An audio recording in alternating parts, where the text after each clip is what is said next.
어느 날 한 청년이 예수님께 찾아와서 이런 질문을 합니다. 선생님이요, 무슨 선한 일을 해야 영생을 얻을 수 있습니까? 청년이 왜 이런 질문을 했을까요? 여러 원인이 있을 것입니다. 그는 어렸을 때부터 율법을 지켰습니다. 신앙생활을 했다는 겁니다.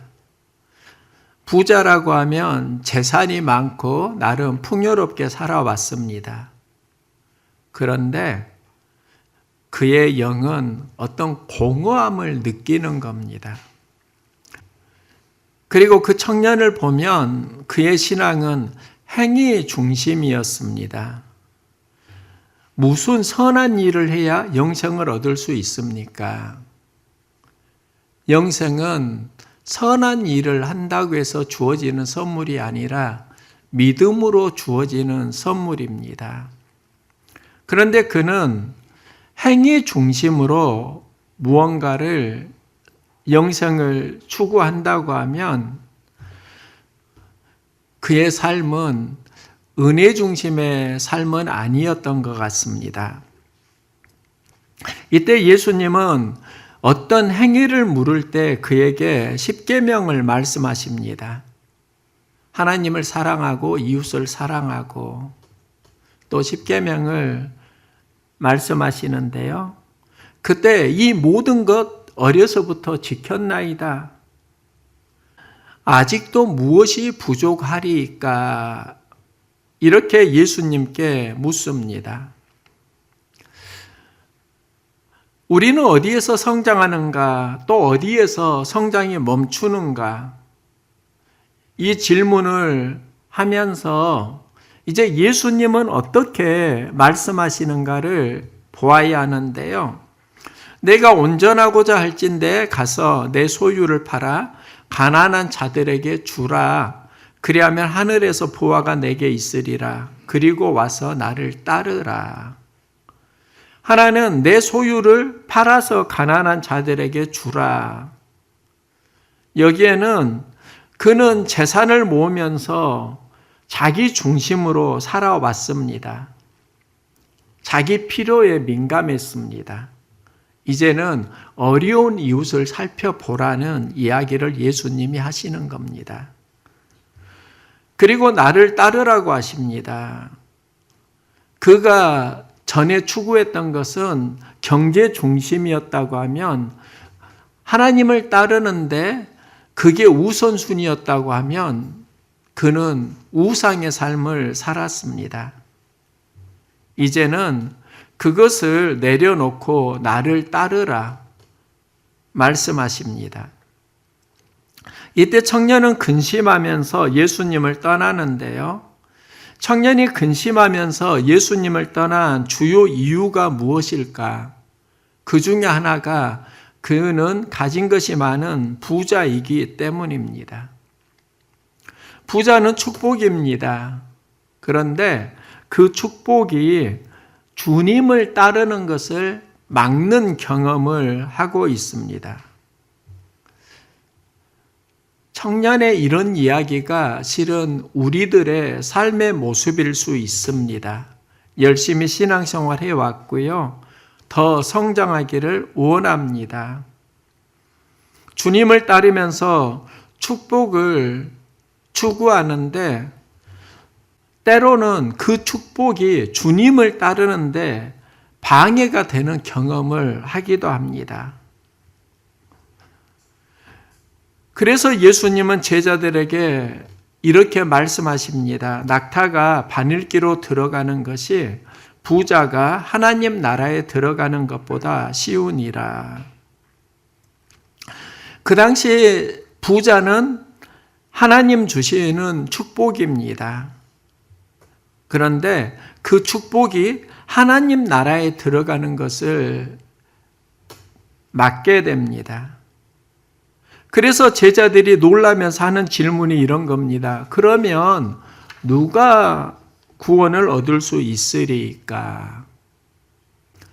여기서 예수님 대답이 사람으로는 할 수 없으나 하나님으로서는 다 하실 수 있느니라.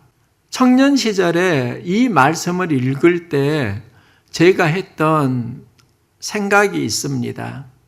하나님은 전지전능하시니까 낙타도 바늘귀로 들어가게 하실 수 있나 보다. 이것을 믿음으로 생각했습니다. 그런데 이게 믿음의 본질일까? 오늘은 다른 각도에서 말씀을 나누려고 합니다. 하나는 사람은 못한다. 이게 무슨 의미이고, 다른 하나는 하나님께로서는 하나님은 다 하실 수 있다. 이게 무슨 의미일까? 이 말은 낙타가 바늘귀에 들어가는 그 관점으로 해석할 게 아니라 부자가 하나님 나라에 들어가는 것을 사람은 못해도 하나님은 하신다. 이런 의미입니다. 사람이 할 수 없는 일은 무엇이고 하나님이 하시는 일은 무엇일까? 부자에게는 한 가지 특징이 있습니다. 가지면 가질수록 더 많은 것을 자꾸 원하게 된다는 겁니다.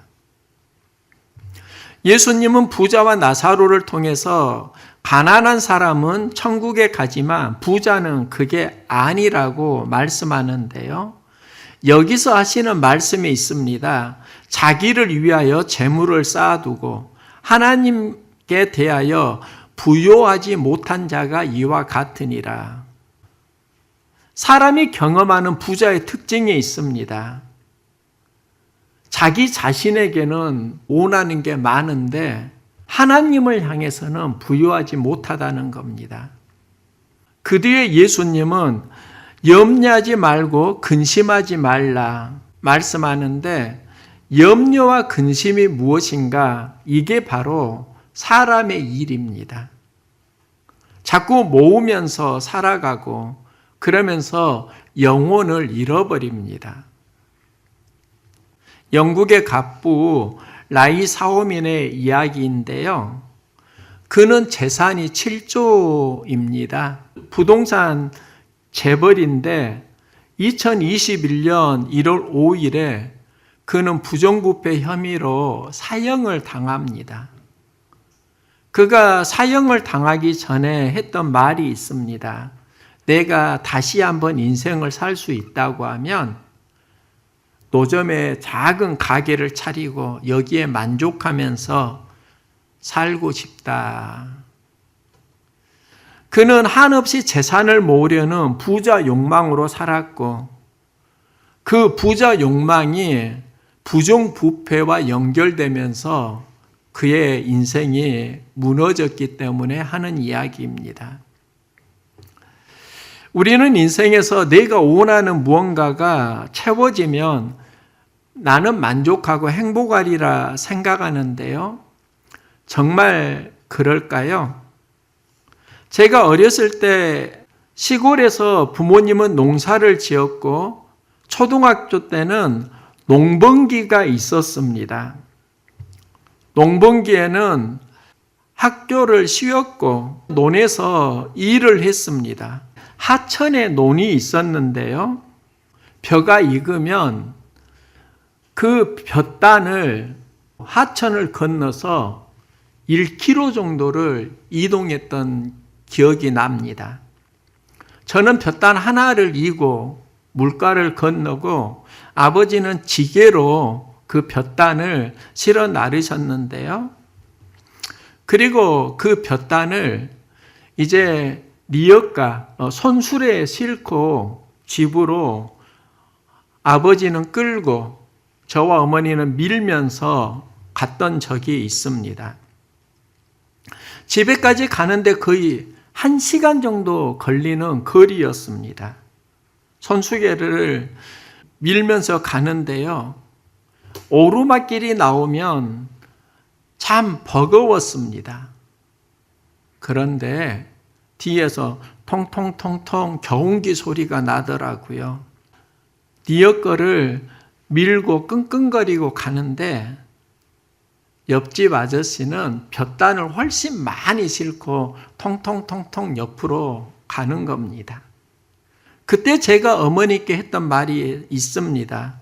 우리 집에 경운기 하나 사 있으면 좋겠다.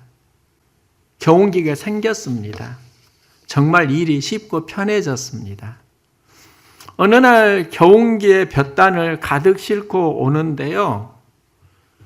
뒤에서 부릉부릉부릉 차 소리가 납니다. 옆집은 트럭을 사가지고 그 트럭에 볕단을 잔뜩 싣고 쌩 지나가는 겁니다. 그때 제가 어머니께 했던 말이 있습니다. 우리 집에 트럭 하나 있으면 좋겠다. 우리 집에 트럭 생겼습니다. 트럭이 생기니까 편해졌는데 기대했던 행복과 만족이 있는 것일까? 사람은 내가 원하는 대로 다 이루어진다고 해서 행복한 것은 아닐 수도 있겠구나. 수바이처가 박사학위 3개를 가졌습니다. 그리고 그는 전문적인 오르간 연주자였습니다. 목사님 아들로 태어났고 신학 철학을 공부하고 장래가 매우 촉망되는 청년인데요. 그가 아프리카 선교사로 가서 병원을 짓고 그곳에서 많은 생명을 구합니다. 이 공로를 인정받고 1952년 노벨 평화상을 받는데요. 수바이처가 어떻게 아프리카로 가서 선교를 할 수 있었을까? 하나의 일화가 있습니다. 스웨덴으로 기차를 타고 가는데요. 기자들이 수바이처를 취재하려고 기차에 올라탔습니다. 기차는 특등실부터 1등칸, 2등칸, 그리고 가장 허름한 3등칸이 있습니다. 수바이처가 특등칸이 있겠다. 그곳에 갔는데 안 보이는 겁니다. 그리고 가난한 사람들이 타는 제일 허름한 칸에서 수바이처가 그들을 진료하고 있는 걸 기자들이 보고 질문합니다. 선생님, 왜 이렇게 힘들게 불편한 3등칸에 타고 가십니까? 수바이처가 이런 말을 합니다. 특등칸, 1등칸은 나에게 좋은 곳이지만 나를 필요로 하는 곳은 아니더라고요. 그런데 이곳은 나를 필요로 하는 사람들이 많이 있습니다. 우리는 내가 필요로 하는 내 중심으로 살아가는데 수바이처의 인생은 나를 필요로 하는 곳 중심으로 살아갑니다. 하나님은 나를 필요로 하는 곳에서 살아갈 수 있도록 힘과 은혜를 주시는 분입니다. 부자는 자기를 위해서 살아갑니다. 그러면서 그는 하나님 나라를 경험하지 못합니다. 이게 사람의 일이라는 겁니다. 부자가 하나님 나라에 어울리는 삶을 살아갈 수 있는 것, 이것은 하나님이 하신 일이라는 겁니다. 제가 부목사로 사역을 하다가 교회를 개척했습니다. 내 인생의 모든 것을 다 투자했습니다. 교회를 세우고 교회도 법인화를 했습니다. 모든 것을 하나님께 맡겼습니다. 사역을 하면서 어려울 때 책임지고 감당하는 것은 목사의 몫이었습니다. 감당할 힘이 없어서 걱정하고 신음할 때가 있었는데요. 그러면서 지독한 외로움이 찾아올 때가 솔직히 있었습니다. 그런데 지금까지 지내온 것이 하나님 은혜였다고 말할 수 있는 건 하나님께서 그 과정 속에 힘과 용기를 주셨기 때문입니다.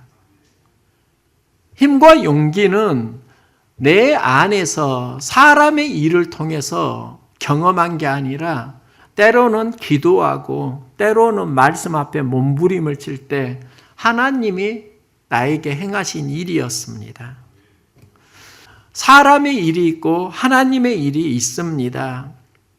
하나님은 사역을 감당할 수 있도록 하셨습니다. 하나님께서 하신 일이 무엇일까? 돕는 천사를 보내주는 겁니다. 예전에는 예배 시간에 홀로 찬양을 인도했습니다. 찬양을 인도하는 단원들이 지금은 생겼습니다. 차용훈 집사님께서 찬양을 인도하는데요. 인도할 때 어려운 상황의 문제가 있습니다. 직장에서 사람들을 관리해야 하는 간부가 되었는데 주일에도 일을 해야 하는 상황이 있는데 찬양을 인도합니다. 어떻게 집사님이 찬양을 인도할 수 있지? 단순한 원리 하나를 깨달았습니다. 하나님이 하시는 일이더라고요. 사람이 하려고 하면 상황과 기분과 감정에 따라서 변하게 되고 그러면 그 일을 감당하기가 어려운데 그 모든 상황 속에서 하나님이 은혜를 주시니까 사람은 못해도 하나님은 하시게 하는 일이 됩니다. 여름에 많은 사역이 있는데요. 봉준호 집사님께서 여름 사역을 위해 아쿠아리움 표를 제법 사주셨습니다. 그리고 전교인의 캠프를 할 수 있도록 방을 예약해 주셨습니다. 학생들을 위해서 무언가를 하고 싶다. 그리고 교회 가족들을 위해서 무언가를 하고 싶다. 기쁜 마음으로 하셨더라고요. 그 마음이 어떻게 가능하지? 저는 그것도 하나님이 하신 일이라고 봅니다. 마음을 주셨고 순종하였다는 겁니다. 토요일에 이정범 집사님께서 교회에 오셔서 청소를 하시는데요. 목사님을 돕고 싶다고 합니다. 그 마음도 하나님이 주시는 마음입니다. 사람이 할 수 있는 게 아니라 하나님이 하신다는 겁니다. 이미숙 성도님이 주일에 커피를 타오십니다. 주일이 기다려진다고 합니다. 가족들과 커피를 나누는 것을 참 좋아하시는데요. 이 마음도 사람의 마음이 아니라 하나님이 주신 마음입니다. 우리는 하나님이 하신 일을 어떤 신비한 기적에서 찾는 경향이 있습니다. 하나님이 행하는 일을 어떤 마술로 생각하는 경우도 있습니다. 하나님 행하시는 일은 하나님 나라에 어울리는 삶을 살아가도록 하는 능력입니다. 교육 전도사로 사역을 할 때 교회는 2명의 교육 전도사가 있었는데요. 저는 유치부와 초등부를 섬겼습니다. 방학이 되면 성경학교를 준비했습니다. 함께한 전도사님은 중고등부 학생회 청년부를 섬겼습니다. 방학이 되면 수련회를 했고 그때 흰돌산 기도원을 다녀오셨습니다. 저에게 특별히 생각나는 청년 자매가 있는데요. 흰돌산 기도원 수련회를 다녀오고 그 청년 자매가 담임 목사님을 보고 앞에서 무릎을 꿇는 겁니다. 그리고 울면서 고백하더라고요. 목사님 말씀 안 듣고 마음 아프게 해서 죄송해요. 용서해 주세요. 사람들이 제법 있는데 목사님 앞에 무릎을 꿇고 그렇게 고백하는 그 청년 자매를 보면서 저게 하나님이 하시는 일이구나. 예전에 학생들과 영암 올출산 천왕봉을 올랐는데요. 천왕봉을 학생들과 함께 올랐다고 하니까 선배 목사님이 지리산 천왕봉 정도 오르면은 진짜 등산을 한 거야. 이렇게 말씀하시는 겁니다. 그러면서 1박 2일로 지리산 종주를 한 적이 있습니다. 성삼재에서 반야봉을 지나 백무동으로 오는 1박 2일 코스였는데요. 저는 그때 1박 하는 등산은 처음이었습니다. 제가 반찬을 준비하기로 했는데 준비를 못했습니다. 그러면서 휴게소에서 사 먹으면 되겠지 이렇게 생각을 했습니다. 가니까요, 햇밥만 파는 겁니다. 반찬도 나무 젓가락도 없는 상황이었습니다. 나무 젓가락과 잘게 썰어진 약간의 김치를 구걸해서 얻었던 적이 있습니다. 먹을 것을 보니까 정말 부실하더라고요. 아마 집에서 그렇게 나오면 불평하고 안 먹었을 겁니다. 그런데요, 그때는 달랐습니다. 마음이 울컥하더라고요. 그러면서 고백했던 게 있습니다. 집에서는 잘 먹지도 않은 반찬인데 이게 생명의 양식이구나. 이 나무 젓가락이 참 귀하게 쓰임을 받는구나. 그 나무 젓가락에서 생명나무 십자가가 느껴지는 겁니다. 마음은 감동이었고 굉장한 은혜였습니다. 그게 하나님의 행하신 일이더라고요. 우리는 보통 하나님 행하시는 기적을 이렇게 생각합니다. 죽은 사람이 살아나고 병자가 고침을 받고. 그런데 예수님은 하나님께서 행하시는 일을 이렇게 말씀하십니다. 부자가 천국에 들어가기가 어려우니라 낙타가 바늘기로 들어가는 것이 부자가 하나님 나라에 들어가는 것보다 쉬우니라. 그러면서 사람으로는 할 수 없으나 하나님으로는 다 하실 수 있느니라. 사람은 못하나 하나님은 다 하신다. 이 이야기를 어떻게 이해해야 할까? 부자가 하나님 나라에 어울리는 삶을 살아야 하는데 그것은 사람으로서는 사람의 육정으로는 할 수 없다는 겁니다. 그것은 하나님이 하시는 일이라는 겁니다. 성경에서 하나님이 하시는 일들에 대한 많은 기적들을 살펴보니까요, 믿음의 선진들에게 많이 있더라고요.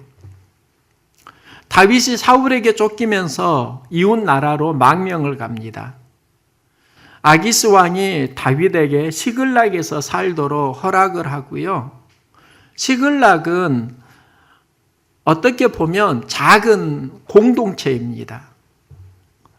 다윗과 용사들이 성을 비운 사이에 아말렉이 와서 성을 불태우고 가족들을 모두 붙잡아 갑니다. 다윗과 따르던 병사들이 시글락에 돌아왔는데 성은 불타고 가족들은 사로잡힌 것을 보면서 통곡을 하고요. 돌로 다윗을 쳐서 죽이려고 합니다. 이때 다윗이 한 일이 있습니다.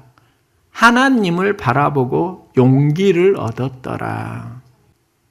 다윗이 위기 상황에서 낙심, 낙담, 두려움을 경험합니다. 돌질을 하려고 하니까 두려운 거지요. 이게 사람의 일입니다. 그가 하나님을 바라보고 용기를 얻습니다. 용기 마음은 하나님이 그에게 행하신 일입니다. 하박국은 고백합니다. 무화과 나무가 무성하지 못하고 포도나무에 열매가 없으며 감람나무에 소출이 없으며 그의 인생은 없다 뿐입니다. 불평과 짜증이 많아집니다. 이게 우리 인생의 이야기입니다. 사람의 일입니다. 그런데 하박국은 고백합니다. 여호와를 인하여 즐거워하며 구원의 하나님으로 말미암아 기뻐하리로다. 어려울 때 즐거워하고 기뻐하는 것은 무엇인가? 그게 하나님이 행하신 일입니다. 우리는 하나님이 행하시는 기적을 어떤 마술로 찾는 경향성이 있습니다. 풍랑이 잔잔하게 되고 죽은 사람이 살아나는 것, 그런 것을 하나님이 행하시는 기적으로 생각합니다. 하나님의 행하시는 진짜 일상의 기적은 가볍게 여기고 살아갑니다. 인생이 힘들고 어려울 때 하나님 주시는 위로와 용기를 경험할 수 있기를 소망합니다. 이것은 하나님 주시는 기적입니다. 병이 낫고 문제가 해결되는 것, 이것만이 하나님의 기적이 아니라 하나님 나라에 어울리는 삶을 살 수 있도록 우리를 도와주시는 것. 이게 바로 하나님 은혜이고 하나님께서 우리에게 행하시는 기적이라는 겁니다. 낙타가 바늘기로 들어가는 것, 그런 기적만을 생각하고 살아가진 않습니까? 우리 일상에서 이웃을 사랑하고 섬기면서 살아가게 하십니다. 불평 상황에서 감사하게 하십니다. 하나님은 좋은 감정을 주십니다.